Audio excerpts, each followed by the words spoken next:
Olá, eu sou Leandro Caroso e estou aqui no Altamente Rentável, mais um dia especial, eu e meu irmão, meu casca de bala, parceiro de alma. E hoje a gente recebe aqui no Altamente Rentável um cara espetacular, que ele tem trajetória de vida e trajetória profissional, e eu tenho certeza que vai ter vários insights. Estou aqui com o Roberto Valverde, ele é advisor de M&A e ele é conselheiro de administração, está fazendo um papel muito importante no Brasil aí de grandes empresas, pequenas empresas, vai trazer para você que está aqui assistindo muitos insights fantásticos, viu, Robertão? Seja muito bem-vindo, meu amigo. Gostei da apresentação, decorou direitinho o script. Tá vendo aí? Eu sou assim, não dá para mim, eu paro. A gente ensaiou 10 segundos antes. Muito bem. Seja bem-vindo, meu primo. Obrigado. Vamos lá? Vamos embora, meu irmão. Agora, vou pegar esse gancho aí. Tem um gancho que você falou que eu achei bem legal. Eu queria fazer uma reflexão aqui contigo, o seguinte, dos estágios das empresas, olhando o mercado de construção civil, que a gente sabe que, da ponto de vista do investidor, ele vai encontrar no cenário ali do mercado empresas pequenas, empresas médias e empresas grandes. Perfeito. Dá uma olhada, Robertão, no sentido dos desafios, né, dessa empresa aqui, o que é que ela está vivendo, do que a média está vivendo, do que a grande vai viver. Tá. O do pequeno é sempre o do sonho grande, porque o cara está começando a fazer os tijolinhos ali e com a microgovernança, ele em tese tem um controle melhor sobre as coisas, porque o dono vai na obra, ele controla custo, ele faz um orçamento, ele acompanha ali com o mestre de obras, ele faz o primeiro lançamento, faz o segundo, se junta com um amigo, faz um village, faz condomínio de casa, de médio padrão, usa o recurso próprio, pega dinheiro emprestado da família e ele começa ali a fazer o seu desenvolvimento imobiliário dessa maneira, vamos dizer assim, mais artesanal. Esse cara, geralmente, ele consegue se dar bem quando ele controla custo na unha, quando ele tem uma área que é própria ou da família, ou seja, não tem desembolso de caixa, ou quando ele consegue, de fato, fazer uma boa permuta financeira. Tendo uma boa execução e acertando mais ou menos no produto, pode ser que ele dê certo, porque ele vai começar a vender as parcelas do empreendimento no início. Qual que é a dificuldade que esse cara no início tem? Como ele não tem marca, ele não tem credibilidade, como é que ele vai vender um empreendimento para alguém que nunca não conhece os produtos que ele ofereceu? Então, talvez construir sob o regime de condomínio, com cotistas, e ele ganha uma administração e mais um spread no valor do metro quadrado, é a maneira de você começar. Esse é o pequeno. O pequeno vira médio quando ele começa a fazer alguns desses em série e começa a dar mais ou menos certo. Ele ganha um determinado dinheiro por ano e se ele se organiza um pouco, ele começa a ir para um tema financeiro de organizar o balanço da empresa, que é onde é grande um problema. Aliás, acho que muita gente já passou por isso, porque você, para poder ter o jerique, né, dar uma jericada na caixa, você precisa ter um balanço bacana. Então, se o cara escolheu lá atrás ter uma conta por fora, não pagar o imposto e fazer uma maneira de distribuição de dividendo, que é aquilo que ele achou que deveria fazer, ele vai tomar o pênalti na hora de ele organizar a casa. Eu diria até que é mais difícil o pequeno virar médio para depois o médio virar grande. Porque nesse do médio aí, se os números não estiverem batendo, você não vai ter um negócio chamado crédito. Você não consegue ir a banco, você está almejando construir empreendimentos maiores, mais metro quadrado para poder tomar risco, e a hora que você tem que começar a fazer determinadas parcerias para o negócio ir para o outro patamar. Onde que eu vejo o médio na construção errando? Quando ele começa a sair de um produto e para outro. Então o cara que está acostumado a fazer na baixa renda, ele tem um metro quadrado geralmente na unha porque a margem é mais baixa. Aí de repente ele começa a se empolgar e ir para um empreendimento de classe média alta ou para um alto padrão, que é um outro nível de sofisticação de produto, de jeito de incorporar diferente, ou seja, de lançar, e de construir de acabamento. Então eu vejo as pessoas às vezes se perdendo nessa dinâmica de fazer uma metodologia de fazer um imóvel de baixo padrão, mas com um selo de médio e grande, e ele começa a se encalacrar. Superado esse desafio, para o cara de fato virar um maior, quando eu estou falando maior, é o cara ir fazer VGV acima de 100 milhões de reais, de 150, de 200, e o cara já organizou o financeiro aqui do médio, já tem um balanço robusto, com 2, 3 anos de faturamento, esse cara aqui ele pode dar muito certo, pode quebrar. E por que eu estou dizendo isso? Quando você vai para VGVs maiores, em que você já criou um determinado nível de placa, você já tem um histórico de alguns lançamentos, cara, você está indo para o jogo grande, de capturar pelo menos 30% a 40% da venda no pré-lançamento, de ter um sistema de cobrança eficiente para não ter inadimplência, de fazer cenários de estresse de risco, o que acontece se bater 5% de inadimplência, 7%, 10% devolução de imóvel, mesmo com multa. o que acontece com a sua empresa uma vez que você está lá esperando o seu GRI sair na Caixa Econômica, que é o que todo mundo faz, para depois esse dinheiro entrar na sua conta e o seu cronograma de obra não falhar. Tudo isso com dinheiro que você capturou aqui no pré-lançamento, em que você tem que mobilizar capital para poder fazer fechamento da área, stand de venda, o time, que é um custo fixo danado para poder fazer todo o aparato da gestão e da administração, e o produto acertar e você não errar no metro quadrado. Porque no Brasil de hoje, de Selic de 15%, quando você faz produto para classe média, média alta, a classe média está desaparecendo no Brasil. É extremamente complexo você acertar. O cara está ali pensando em renda fixa de 14%, 15% versus uma rentabilidade que é dita a ele que pode ser o dobro no empreendimento, vai depender do que você lança. Então, errar o ticket e do público que você está atingindo, pode ser que você vá para um patamar diferente. E aí, o que eu sempre recomendo, que eu gosto de falar sobre isso, vai para um empreendimento maior, não deposite todas as suas esperanças sozinhos nisso. O que quer dizer?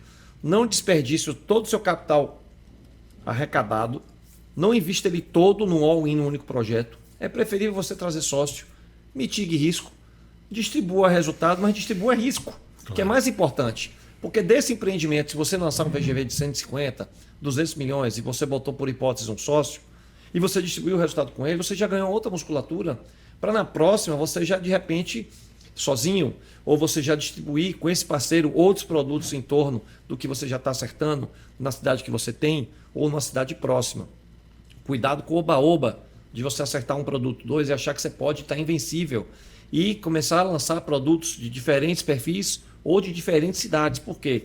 É uma gestão à distância, você tem que ter time para poder a obra. Grandes empresas e grandes construtoras quebram porque tem descontrole do canteiro de obra. E quando ela cai no discurso de ter que usar o capital do investidor para fazer os lançamentos sistemáticos uma atrás da outra. Porque é um jogo de pedala Robinho. Ele tira um dinheiro de uma obra e joga na outra e aí começa a ter um negócio chamado atraso.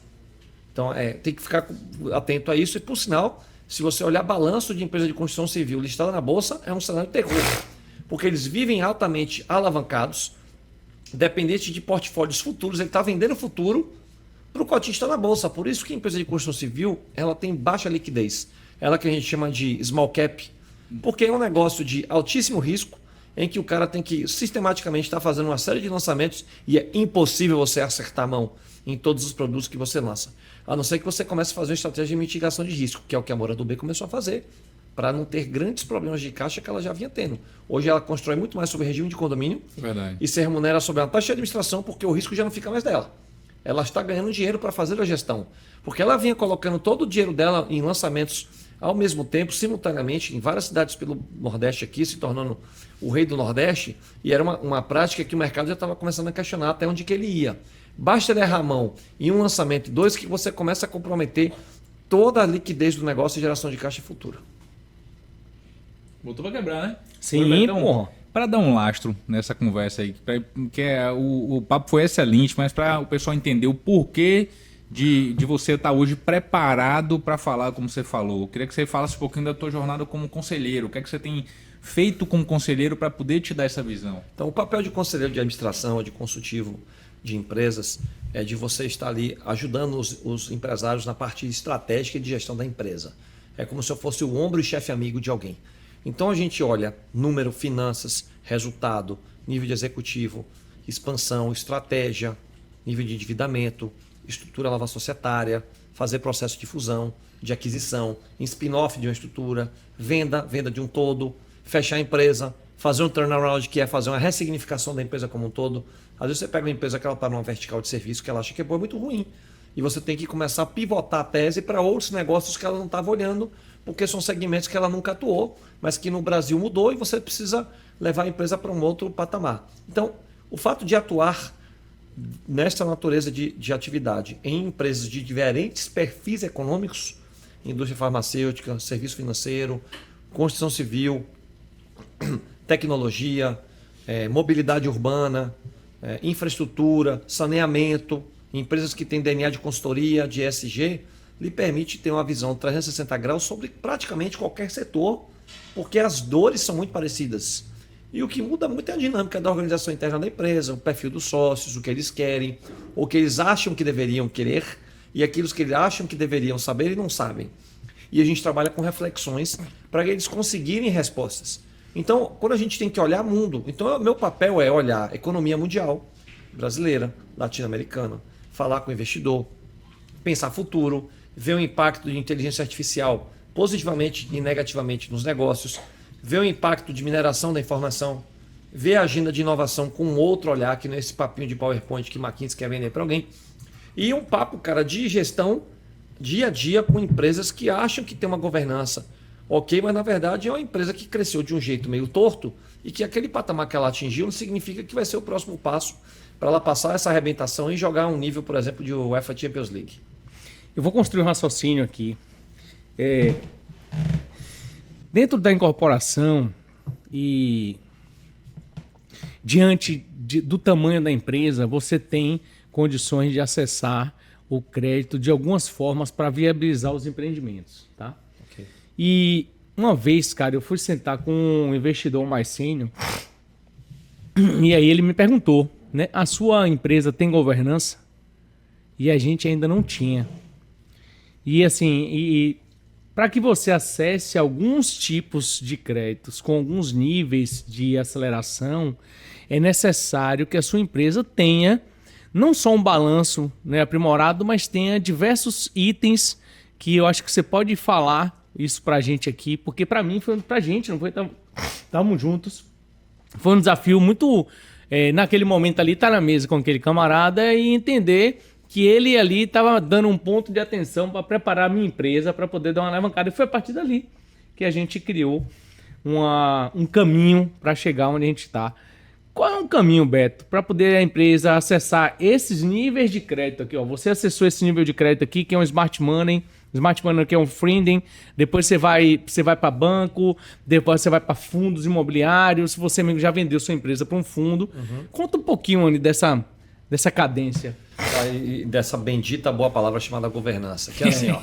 Explica Pensa que no um investidor sênior, ele vai te fazer perguntas que talvez um investidor simplista não vai te fazer. E o investidor, ele é sênior não por acaso, porque ele, para ele ter chegado nesse patamar, ele passou por todas essas pedaladas do ciclo que a gente acabou de falar aqui. Então ele quer saber exatamente onde ele está botando o dinheiro. E ele está fazendo uma espécie de diligência. Ele não quer saber tão somente se o seu produto imobiliário é bom. Ele quer saber se a sua gestão para prover o produto imobiliário da porta para dentro é tão boa quanto. Porque não basta você ter um produto da porta para fora. Que se sua casa for bagunçada, cara, como é que eu vou botar o dinheiro para você não ter a sua cozinha arrumada? Então, tendo feito essa introdução, é assim. A governança ela é feita basicamente de 3 princípios. Primeiro é transparência de informação. E aí eu estou aqui falando de informações financeiras, que eu não estou falando apenas de um balanço feito por um contador.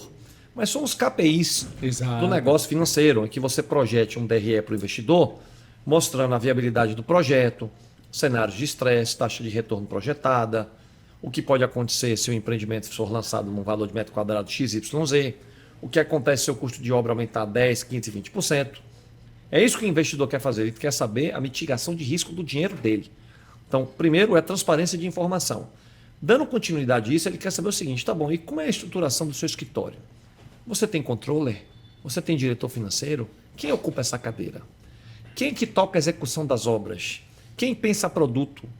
Quem automatiza processo de venda? Quem são seus parceiros na área imobiliária para fazer a corretagem? Como que você faz lançamento? Quem constrói? Cadê o lastro? Quais instrumentos de garantia que existem caso tudo der errado? Qual é a instrumentação societária de garantia de que se eu perder o meu retorno financeiro, eu tenho uma execução para poder fazer, para pelo menos me tornar sócio de um todo, ou de um terreno do qual você tem que dar transparência de que o acordo foi firmado, que está em cartório, que existe um histórico de aquele terreno de fato de vocês para poder fazer um empreendimento. Tudo isso é relacionado à governança, parte 2. A parte 3 é o seguinte, é a capacidade de execução. Então, você estabeleceu o checklist, ponto 1 e 2, aí na execução da entrega, como é que você faz? Leve o empreendedor para projetos que você já fez, mostre para o investidor negócios em andamento, mostre a qualidade do serviço, mostre a qualidade do que você entregou, fale dos erros, não fale somente dos acertos, porque o investidor ele quer transparência, lembra? Então eu quero saber tudo que deu errado. Eu, por exemplo, pergunto tudo que deu errado antes, para depois saber o que deu certo. Eu quero saber um book de coisas que você aprendeu. Não é para ficar apontando o dedo na ferida, mas é para saber sua capacidade de aprendizado e o que você fez com isso para os próximos empreendimentos se você pode ter errado menos de repente. Então, essa que é a governança e é isso que o investidor serial precisa ter. Por isso que muita gente bate na Faria Lima e não consegue levantar dinheiro para projetos imobiliários. Porque quando você vai pegar um dinheiro, um instrumento de um FDIC, ou um mútuo conversível, ou uma estrutura de dívida mediante um CRI, que são instrumentos para poder imobilizar capital, cara, a maioria das empresas nem passam na porta de uma gestora, porque a gestora já sabe que você não está atendendo nenhum desses pré-requisitos. E saiba que quando você atende tudo isso, sua vida vai ser menos difícil para convencer um cara da Faria Lima a botar um dinheiro no seu empreendimento na Bahia. Porque ele prefere botar no interior de São Paulo, que está do lado dele, que ele consegue ver. Porque em São Paulo tem coisa pra caceta fazendo.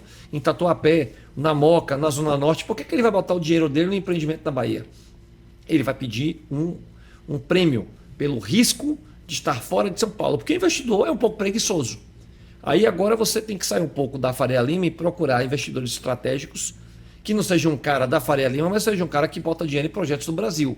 Mas se o cara for sênior, ele vai pedir essas informações para que ele possa dar o conforto e lhe dar o dinheiro.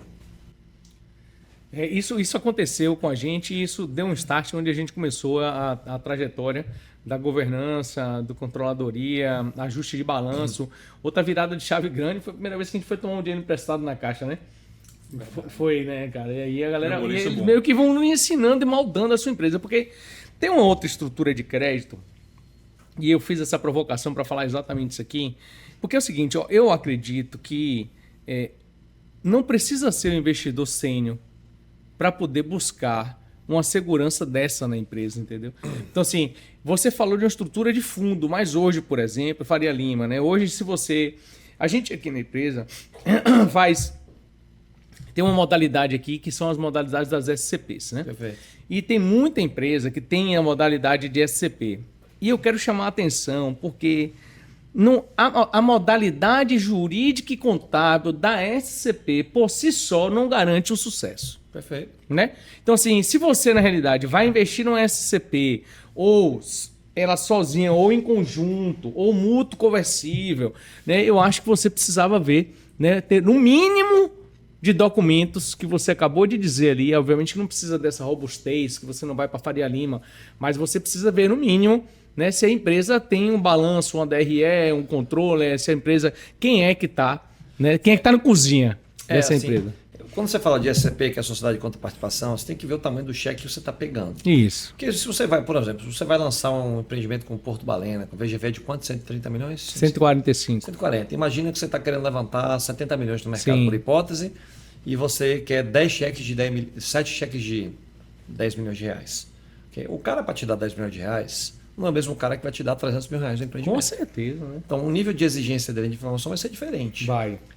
Eu gosto sempre da ideia de que quando você arruma uma estrutura de, vou falar a linguagem da Faria Lima, Club Deal, que Começa a parada aí. é o Club Deal, que é o clube de negócio, Sim. em que você arruma os engenheirados e o cara vai te dar cada um 10 conto, mas você já tem essa estrutura de SCP formatada, com as garantias, com o balanço, que ele vai pegar. O cara que tem 10 milhões, esse cara deve ter um patrimônio de 80 a 100 conto. Sim. Para ele dar 10% do dinheiro dele para empreendimentos imobiliários. Mas deveria ser mais ou menos essa regra. Então esse cara já foi executivo de empresa, esse cara tem um funcionário que vai mandar olhar sua documentação, suas informações antes de poder te dar o dinheiro. Então, para você levantar esse tipo de dinheiro com esse tipo de investidor, você deveria ter um nível de governança para que todos esses caras você carregue eles para sempre com você. É muito menos trabalhoso você levantar 7 cheques de 10 milhões do que 100 cheques de ticket menor de 700 mil reais. Porque você está lidando com, imagina você ter um SCP com quantas pessoas numa estrutura dessa. Então é tudo uma questão de estratégia. Aqui em Salvador, por exemplo, existe um clube de 4, 5 investidores que estão investindo num determinado empreendedor que está construindo lá em Portugal. Ele já está no 10º ano de Portugal. Ele desbravou lá sozinho. Ele pega cheque de 30 milhões, de 40, de 50, de 70. Ele tem um nível de governança e robustez, porque a turma que bota dinheiro nele, que é a turma que tem PL acima de 200 conto, os caras sabem que tipo de informação precisa pegar dele, né? Então, assim, para ele chegar nesse nível de patamar, ele teve que se provar muito para fazer isso. Mas ele tem esse carrego de sócios que dão sempre dinheiro para ele para novos projetos. Ele não precisa ficar batendo carteira por aí e levantando dinheiro na Faria Lima, vai botar meu dinheiro em Portugal, como assim? O pessoal daqui já dá o dinheiro para ele. Então, tudo é uma construção de tese Isso. daqui no campo de onde você vai. Então, se você projetar a Caroso para os próximos 5, 8 anos de tese e perceber o land bank que você vai ter e o nível de VGV, você pode construir essa rede de relacionamento com investidores seriais, que a partir do momento que vão acontecendo as entregas, você vai pegando mais dinheiro. É tudo o perfil do investidor que você quer, versus a rentabilidade que ele almeja, versus aquilo que você consegue entregar e o ticket médio do seu investidor. Isso é fantástico, viu? Robertão, outro conhecimento também que eu queria que você falasse um pouquinho, que está muito a ver com a questão do conselheiro, é o de advisor. Fala um pouquinho para poder a gente conectar, porque você trouxe duas coisas boas que se unem aí, você como conselheiro, você já levanta uma oportunidade também aqui. Uhum. A outra parte que eu faço, que é da parte de assessoria de M&A, que é fazer fusão, aquisição e venda de empresas, e que às vezes envolve empreendimentos da área de construção, mais as construtoras, é assim. E tem tudo a ver com governança, né? Porque a empresa que não investe em governança, dificilmente ela consegue ser vendida. Ou consegue ser vendida num preço adequado de mercado, porque ela vai tomar muita penalização. Quanto mais risco você enxerga no negócio, menos você quer pagar por ela, porque você está comprando mais risco, certo? Essa é uma tese para qualquer coisa. Então, as empresas costumosamente que querem acessar mercado de capitais, querem fazer processo de fusão e de venda, elas esbarram muito porque elas não passam da primeira fase, em que as informações não batem, o nível de governança é nebuloso, os sócios não têm um perfil que estão preparados para ter a figura de um sócio de fato, ou de ter um investidor sênior para levar a empresa para o outro patamar, ou de sequer saber quanto a empresa vale e o que o investidor vai fazer com essa empresa e para onde que ela vai levar. Tudo isso você deveria fundamentar antes de oferecer ao mercado para alguém que possa vendê-lo. Então, o trabalho de assessoria envolve muitas vezes em você perceber ou preparar a empresa para de fato arrumar um investidor ou vender ela 100% para poder aposentar os empreendedores que eu brinco, né? Porque para mim, no risco de Brasil Fazenda, toda empresa tem que ser vendida. Todas. Todas. Você tem que botar seu dinheiro, inclusive fora daqui no offshore, e correr risco de Brasil maluco. Sempre. Essa é o meu pensamento de vida. Então, você tem que preparar a empresa e perguntar, cara, quem compra isso aqui, em quanto tempo, a que preço? O setor de vocês, que é a construção civil, é mais complicado você vender porque vocês vivem de lançamento. Então, você só consegue vender uma empresa de construção civil quando existe uma empresa sabida que quer listar na bolsa e ela precisa construir massa de empreendimentos futuros para contar a historinha para o mercado. Então, vamos supor que a Caroso esteja com VGV de 700 milhões de reais nos próximos 3 anos, de um produto classe C, que sua margem mínima aí está dando entre 8% a 15%. Margem ideal, última linha.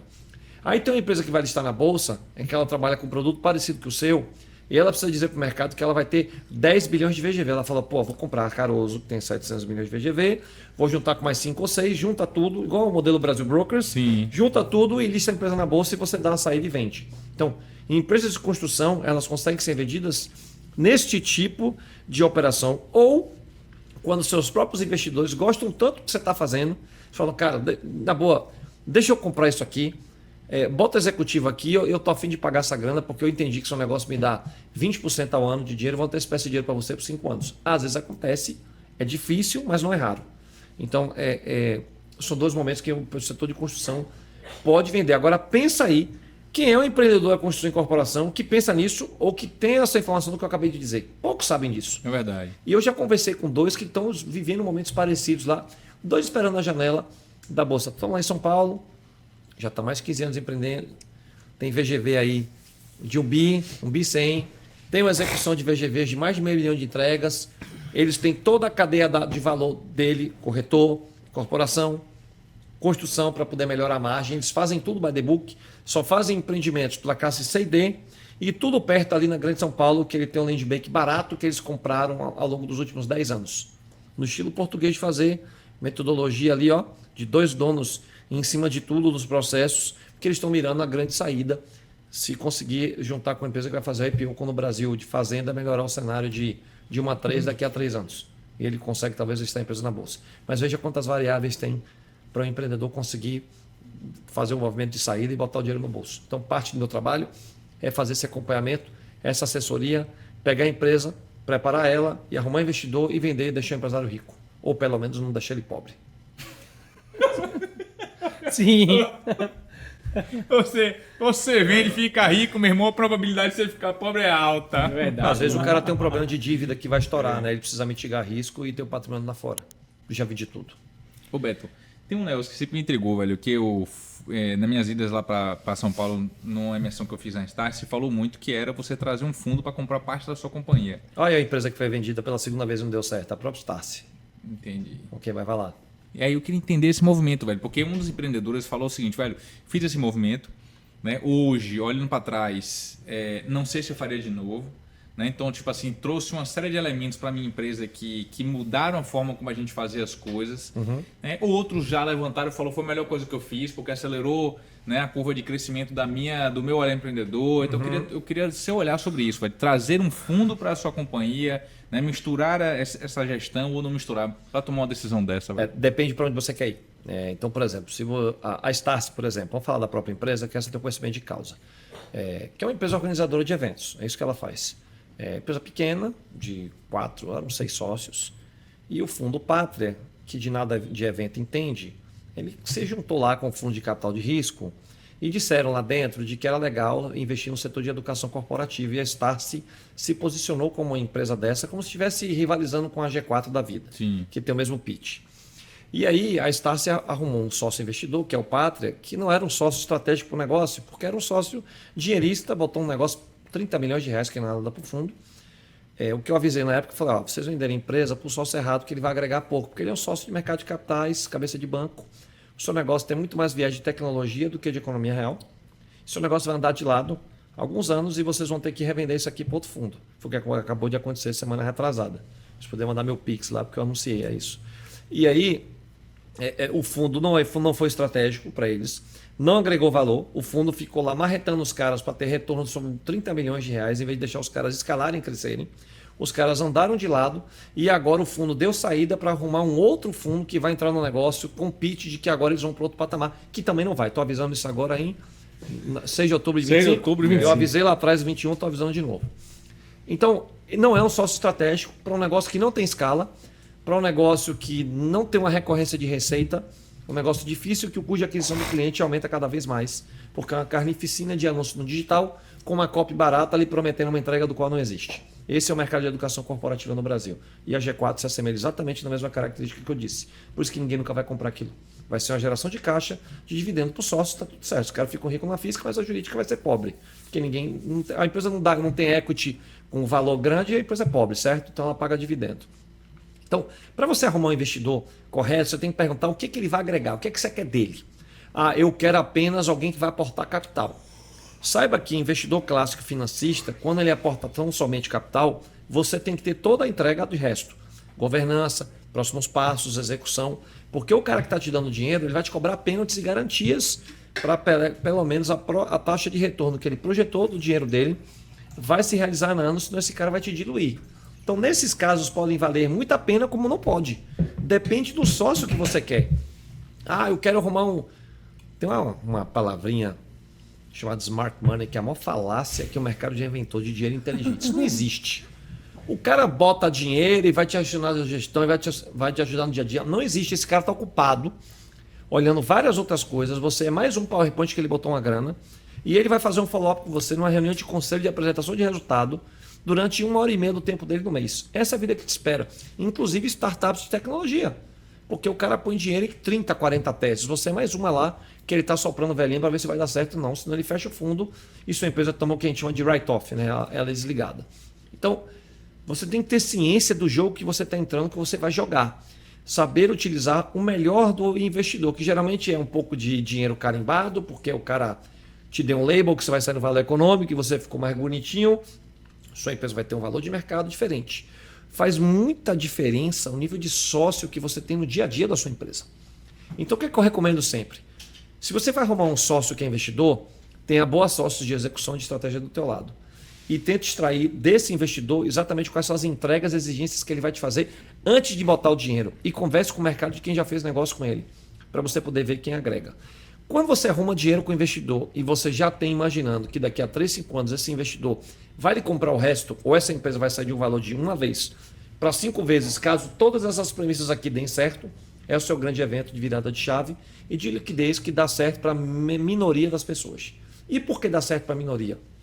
Porque vários fatores da economia e da operação podem dar errado nessa sua jornada aqui, em que o investidor pode te ajudar ou pode te atrapalhar. Eu sou fruto do caso disso. A tese do qual eu vendi de empresa de estacionamento, que eu vendi minha empresa de faturar uns 50 e poucos milhões, a ideia era chegar em 600, 700 pau. Mas a ideia era fazer isso em 6 anos. Veio a pandemia, atrasou nossa tese em mais 2 anos. Foram 8 anos e pouco até a gente fazer a fusão com a empresa estratégica, que seria o nosso único comprador. Mas veja o quanto é difícil você dar essa remada. E olha que eu ia para a Europa todo ano, bater carteira lá e dizer para os europeus, tô ficando grande, viu? Um dia você vem aqui me comprar. Foi um trabalho construído ao longo dos anos, que dependeu muito da minha jornada de conhecimento de mercado lá fora, em que eu já rodava e eu tinha tempo disponível para essa estratégia, porque eu não estava engolido pela execução. De novo, pode dar certo, como pode dar errado. Falou um negócio muito interessante, né? Engolido pela execução. Acho que tem muitos empreendedores, muitos empresários ou de empresa que eu acho que eles não conseguem dar essa pivotada porque eles estão engolidos pela execução, né? Eles estão extremamente no operacional e não no estratégico, que é muito complicado hoje em dia. Enfim, vamos entender ali como é que a gente quer fazer o nosso investimento. Foi bem claro o que você falou, Beto. Obrigado aí pelas colaborações. Viu? Vou chamar um assunto aqui, na verdade, que a gente bateu um papo antes, né? Então você fez um investimento em pessoa física em casas, Isso. Né? Isso em São Paulo. Interior de São Paulo. Interior de São Limeira, Paulo. para ser mais preciso. Muito bem. Então, e geralmente é um bom reinvestimento quando você pensa em margem, né? Casa geralmente tem uma margem boa de retorno. Isso. E aí eu queria trazer um pouco do que você aprendeu, cara, nesse investimento, né? Para poder ter uma olhada de como é que você faria isso de novo. Vou sintetizar em tudo que eu deveria ter feito e não fiz, o que eu não faria de novo. Legal. Primeiro, eu investi numa cidade do qual, por mais que eu tinha feito um estudo de mercado, eu não vi os meus instintos e eu não morava perto da cidade. Então, como foi meu primeiro investimento imobiliário, o fato de eu morar em Salvador e o negócio estar acontecendo no interior de São Paulo, isso me prejudicou. Porque a minha logística para ir lá ver o meu dinheiro rodando na obra não estava disponível. Roberto, mas você tinha alguém tocando isso para você. Não é a mesma coisa. O dinheiro era meu, minha obra atrasou de 7 meses para 1 ano e meio. Uma casa de 187 metros. Porque o cara que fez um negócio comigo, que virou meu sócio do empreendimento, ele tocou outras obras em paralelo, ele achou a minha obra pequena dentro do horizonte que era dele e deixou a minha de lado na mão de um empreiteiro local. Porque a mão de obra local era ruim. Segunda coisa, movimento de mercado. O meu instinto dizia, Roberto, o Brasil vai dar ruim daqui a 1 ano e meio, 2. O dinheiro vai sair de 8%, vai dar 13%, 14%, 15%. A classe média, que é o seu público, vai ficar sem dinheiro e você vai ter dificuldade na hora de vender a casa. É exatamente o que eu estou vivendo agora. Então, eu antecipei movimentos da economia e me fui deixado pela euforia de quem estava construído, porque ele estava ganhando mais uma taxa de administração do negócio dele ali e eu era mais um modelo do negócio dele. Então, eu estava sendo muito mais conveniente para quem estava construindo do que para a minha própria tese de investimento. E eu percebi isso, mas eu quis tanto fazer para poder testar a tese do qual eu, entre aspas, me ceguei. Logo eu que dou conselho para todo mundo. Então, eu não ouvi o meu próprio conselho. E eu segui fazendo a obra. Terceira coisa de ensinamento, que é o seguinte. O mercado local, você tem que aprender como é que ele faz a prática de aquisição. Me foi dito lá no início de que ia ter muita permuta. Mas eu não imaginei que ia ser permuta de uma cabra, de uma mãe, de um mobilete, de uma sogra e de 2 apartamentos no Centro Velho de Limeira. Porque é um empreendimento, é um setor imobiliário que muito de rolo, no bom sentido da palavra. Então os corretores estão acostumados com essa modalidade de fazer muita permuta. Isso é um inferno. Porque você é investidor daqui, você quer a porra do dinheiro. E aí o classe média lá, o meu público que é um médico, um profissional liberal, a parcela do financiamento da casa de 10 mil virou 16, 17 por causa dos juros. Esse cara não tem mais o dinheiro para pagar minha casa. O que é que ele quer? Desconto no preço. Então, pelo preço que eu acho hoje na oferta de venda, versus o que a casa deveria custar, porque me atrasou mais e custou 30% a mais, eu tenho 2 opções. Ou eu vou vender a preço de custo e tomar entubada a minha correção do dinheiro a zero, ou eu vou ter sangue frio de modernizar minha casa que eu estou fazendo, estou investindo na cozinha, estou equipando, estou botando mais acessório para encantar a mulher do cara, de querer na cozinha, o cara ver a churrasqueira e a mulher ver o closet e comprar a casa no preço que eu botei. Então, são esses poucos ensinamentos que eu aprendi ao longo do tempo.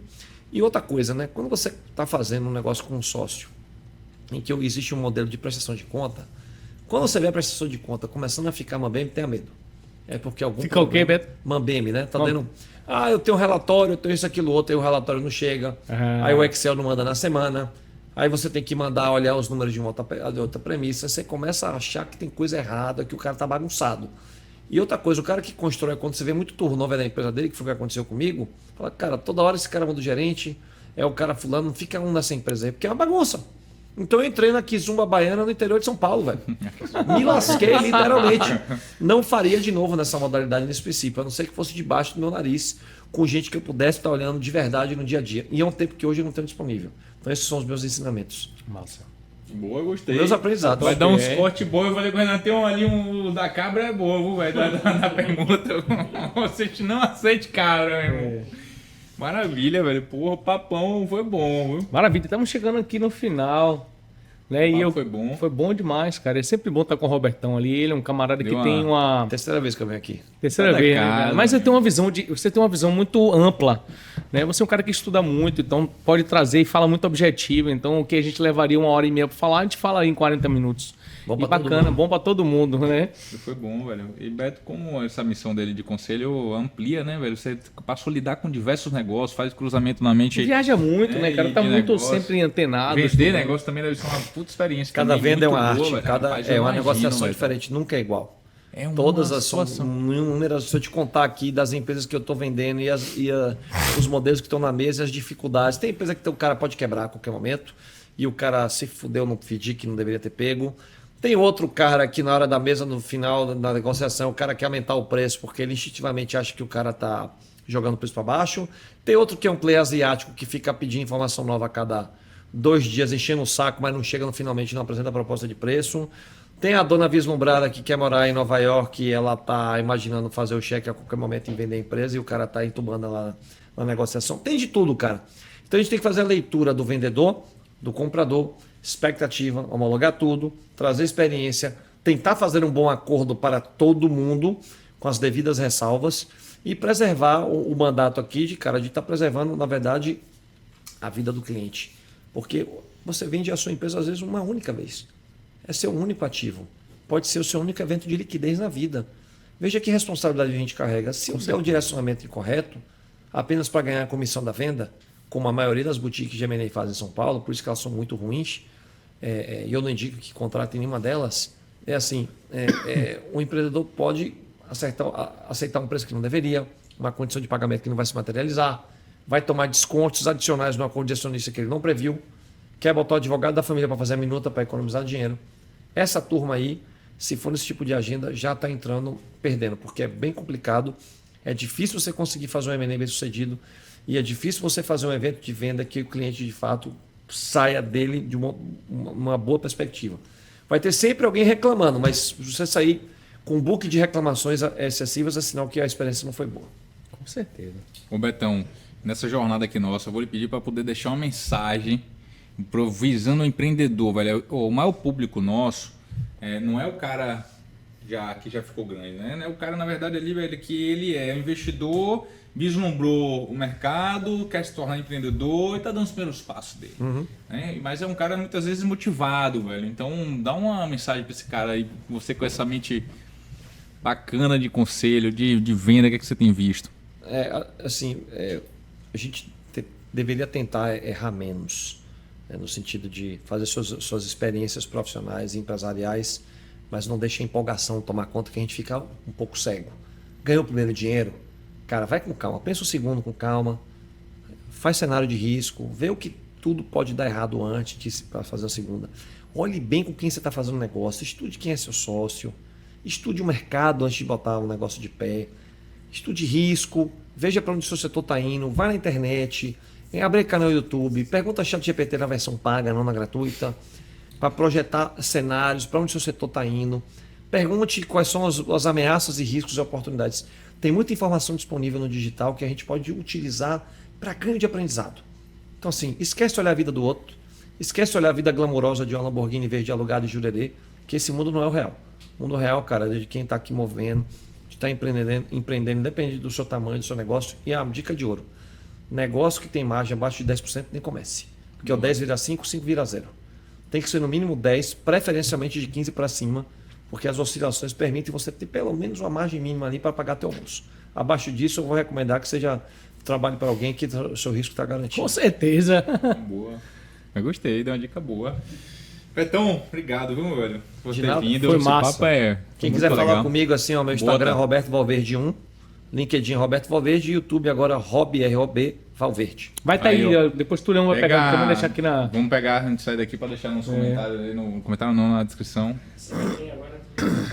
Bota aí o botão para chegar na Robertão, é que tem umas mensagens boas, o Robertão tem dado. Mas tem umas um cara que insights tem um background muito interessantes. bacana, viu? Obrigadão, Betão. Eu que agradeço, prazer estar aqui com tamo vocês. A galera do A família Altamente... Caroso. Ó, isso aí, galera do Altamente Rentável, eu tenho certeza que sai daqui com muita coisa para depurar, muitos assuntos para poder entender como é que você vai fazer sua próxima virada de chave, se é vendendo sua empresa, se é estruturando sua empresa, se é um investidor tendo um olhar que a gente falou que você precisa ter dentro daquela empresa, como é que tá dentro, como é que tá, tem compliance, tem a governança, como é que tá a estrutura de balanço, como é que tá a estrutura de DRE dessa empresa. Muita gente, Beto, se faz o investimento e assim, eu estou passando por isso porque às vezes a gente entende, né? E a gente está aqui na ponta tanto vendendo quanto também captando investimentos. E aí você vê um caso, é inevitável, você sempre vê um caso que alguém deu ruim no investimento por conta disso aqui, porque não olha, né? Na realidade, diz que quando é desmola demais, o santo tem que desconfiar, pô. Tu vai, na realidade, pegar lá o investimento que ninguém bota, né? Aquela estrutura, vou te dar X aqui, você começa a olhar aquilo, aquele volume, que não dá, ele não para de pé, você vai e compra, tem que se dar mal. Aí é o Então, CDB do Banco Master. então, é aí. Então é isso aí, tenha um olhar crítico, né? Olhe com frieza, né? Perceba, olhe os números e, enfim, eu acho que essa é uma dica boa aí, né, Robertão? Fiquem todos com Deus aí. Você tá aqui com a gente, você olha esse conteúdo e não segue a página. Segue a página, isso é importante, uma métrica para o algoritmo de onde você tá vendo, seja do YouTube, do Instagram, entender que esse conteúdo é relevante para você, vai chegar mais conteúdo como esse. E fiquem todos Com Deus e até a próxima. Uhul!